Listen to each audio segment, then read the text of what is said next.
இன்னைக்கு முதல் மாகாண சபையை கட்டி எழுப்பி அதுக்கு பிள்ளையா முதலமைச்சராய் அதனூடாக பாரி அபிவிருத்தி அதுக்கு பிறகு கல்வி அபிவிருத்தி வந்ததும் அனைத்து அபிவிருத்தி அதே போல நான் மத்திய அரசாங்கத்திலேயே நிறைய அபிவிருத்தி வீதிகள் பாலங்கள் வீடுகள் எல்லாம் செய்தோம். அதே போல வியாழனிக்கு எந்த பருவாங்கரைக்கு போனாலும் ஒரு மைதானத்துக்கு போனா அவரோட பேர் சொல்லுவாங்க 2ஆம் அளவு அங்க வேலை செய்வார். அப்ப இப்படி நிறைய வேலை திட்டங்களை செய்துதான் இன்னைக்கு இதுல வந்திருக்கிறோம். அப்ப இந்த முறை வந்து வாய்ப்பை நீங்க இழந்துறாங்க. என்ன கதை பிரச்சனை உருவம் பயல் செய்யறதுக்காக எத்தனையோ பேர் பாவிக்கிற குளத்தை வந்து உடைக்கிறான். அன்றைக்கு 3 எம்பி மாதிரி அந்த இடத்துக்கு அப்ப என்ன நமக்கு தேர்தல் சொல்லுவாங்க இந்த மேச்சத்திர பிரச்சனையை முடிச்சுட்டாரோ அந்த பிரச்சனையை முடிச்சுட்டாரோ இந்த பிரச்சனை முடிச்சார் தேர்தல் வெண்ட உறவு அந்த பக்கமே போயில மயிலத்து மடுக்கள் அந்த வாக்குறுதி மட்டும் கதைப்பாங்க. இதுகளை நம்பி நான் வாக்களித்து அளித்து அது மட்டக்களப்பு மக்கள் தான் உண்மையில நாம அரசியல்ல கொஞ்சம் முட்டாள்தனமா செயற்படுறோம். அதுக்காக தான் இந்த கிழக்கு தமிழர் கூட்டாயம் பண்றதை கொண்டு வந்தீங்க உங்களுக்கு. அதை சிறந்த முறையில நீங்க பயன்படுத்தி கொள்ளுங்க. அப்ப அதுக்காக நாங்க நல்ல ஒரு அத்திவாரத்தை போட்டு தந்திருக்கோம். ஏன்னா எங்களோட மக்களை காப்பாற்றுறது. அப்ப அந்த வகையில பார்க்கக்குள்ள நீங்க இதுல விழிப்பாரிக்கணும். தவறான பிரச்சாரங்களை சும்மா எடுத்துடுவாங்க. அப்ப இதெல்லாம்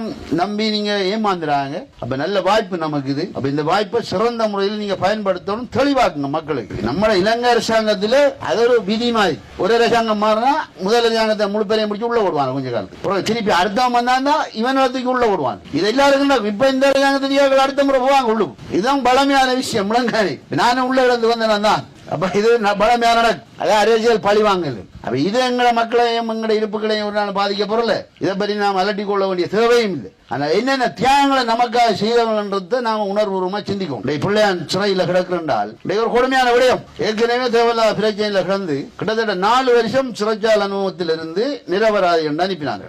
அப்ப அந்த அவ்வளவு காலத்துக்கு ஆறு பதில் சொல்றோம். அவ்வளவு மீண்டான் 4 வருஷத்துக்கு அவங்களுக்கு நிரபராதி தெரிஞ்சது. அப்ப அதே மாதிரிதான் இது ஆளை கொண்டு சும்மா வச்சுது இப்ப தேடி தீட்டாங்க. இல்லையும் ஆதாரம் இருக்காங்க. அதுக்கு அங்க வெளிநாட்டுல கிடக்கிற ஊது உலக சும்மா கிடந்து கத்திட்டு கிடக்கும். அவங்களுக்கு இம்மையும் தெரியாது வறுமையும் தெரியாது. நம்மளை பற்றி நம்மள துன்பம் தெரியாது துயரம் தெரியாது. அப்ப இது வந்து மக்களோட மக்களா இருந்த ஆக்கள் பெங்களோட இருக்கிறார்கள். அப்ப இவங்களோட இதெல்லாம் கருத்துல கொண்டு நாம் இந்த முறை பெரும்பான்மையான வாக்கள் அளித்து இந்த எங்களோட பிரதேச உறுப்பினர்களை வெல்ல வைங்க. அப்ப இது வந்து கிழக்கு மாநிலத்துக்குரிய ஒரு அத்திவாரம். இரண்டாவது இதுல தமிழ் மக்கள் விடுதலை புலிகள் கட்சி என்றது கிழக்கு மாநிலத்துக்காக முதல் உருவாக்கப்பட்ட ஒரு கட்சி. அதுல கட்சி சின்னம் தான் படகு சின்னம். அப்ப அதனூடாக நாம கிழக்கு மாநிலத்தை காப்பாற்றணும் என்றுதான் நோக்கம். ஏன்னா அம்பாறை மாவட்டம் திருவண்ணாமலை மாவட்டம் அங்குள்ள நிலைமையெல்லாம் பார்க்க மாட்டீங்க. அம்பாறை மாவட்டத்தில் கிட்டத்தட்ட 57-60 கிராமம் இல்ல. அப்படியே விழுங்கிதானே இந்தியால தலைவாய்க்கு இதெல்லாம் பறவை போகுது.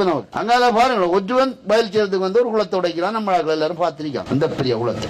அப்ப இப்படிதான் நிலைமை. அப்ப இதுக்கெல்லாம் துணிந்தவன் நின்றாதான் இதெல்லாம் கட்டுப்படுத்தலாம். அவனால் துணிஞ்சா நிக்காது. நாமளும் அதுக்கேற்ற மாதிரி துணிஞ்சு நிற்கும். அப்ப இதுக்கு இன்னும் நாம விட்டு திருந்தோம் என்றால் இது ஒன்றுமே தமிழ் தேசிய கூட்டமைப்பு எங்க இருக்கு? கூட்டமைப்பே இல்லை. அவனுடைய தலைவனும் இல்லை ஒருவனும் இல்லை.